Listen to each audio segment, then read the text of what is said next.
Hi, this is Owen Thornton, and this is my vblog, which goes with my weblog at OntarioCrafts.wordpress.com. I don't know why I can't get up the name of my blog. Okay, I'm going to tell you today a little bit about a lovely little spot. And we just had a lovely little wine of theirs that we brought home with us. Back 10 Cellars at 4101 King Street in Beamsville, Ontario. This is an interesting little winery. There's only 10 acres there, and it took them 10 years before they made their first bottle of wine. I'm going to start at the end of my story and tell you about something that is, I don't know why I'm telling you the story, because it's so untypical of us to have done what I'm about to tell you, and so special that we did it, that it makes it a nice story. We tend to not be sparkling fans. We drink sparkling, we like sparkling, but we just don't like it as much as non-sparkling. But when we were back 10 Cellars, we did buy, on a whim actually, because we didn't try it there, their sparkling Riesling, Smitten. And we had it on New Year's. Now, I would like to say that we kind of blew New Year's this year. I think New Year's shouldn't have happened when it happened. I think New Year's should have happened when the most recent lockdown sort of released itself from its hold upon us on the 27th of January. I think that should have been the day that was New Year's. Then we could have lumped January with the rest of 2021, which kind of sucked because of COVID-19, and we could have started fresh with the 50% open in restaurants and that sort of thing, and we should have celebrated New Year's on the 27th, 28th to just kind of make sure that 2022 is going to be 11 months long and a lot more fun than 2021.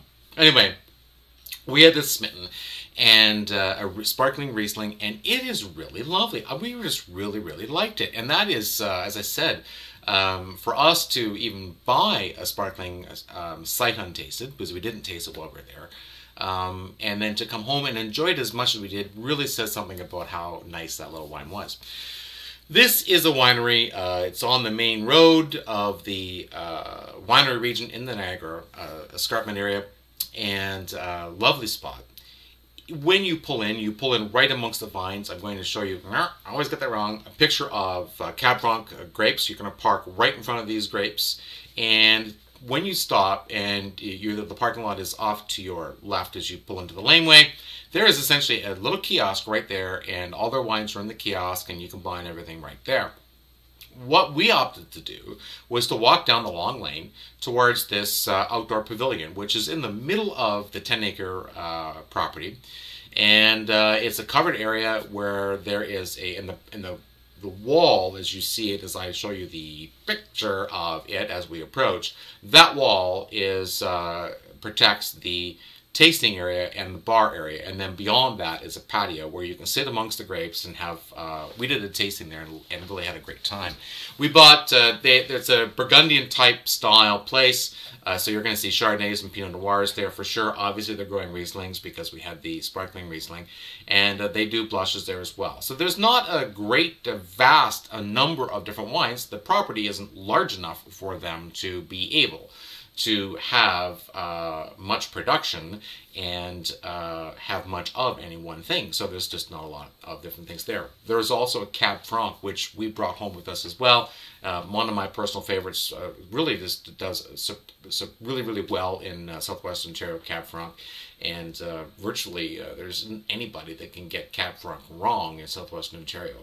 Not a varietal that comes out of France, for example, that's on its own very often, usually part of a blend there. But here is made on its own, sometimes right into ice wines as well, a red ice wine, which is just superlative.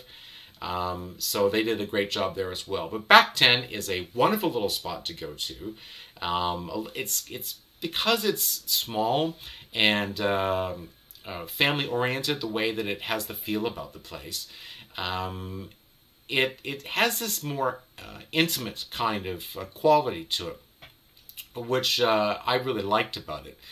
You can go to the huge places, have a great time, get great wines there, have a completely corporate experience, glass walls, spotless facilities, or you can kind of go here and imagine that if you could afford 10 acres in Niagara, which I'm sure I could never ever afford, you could imagine yourself slowly exploring the wine industry, growing your own grapes, and making the leap that Back 10 Cellars has made to produce wine the way that they have done for you there.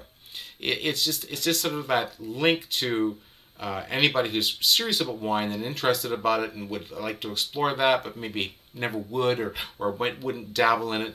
You can sort of see yourself exploring wine in the same way as Back 10 does. Now, I understand that Back 10 looks to be growing and perhaps getting land and putting more grapes on land nearby, but those are dreams that will be done in the future. Those vines won't produce much until 5 to 7 years.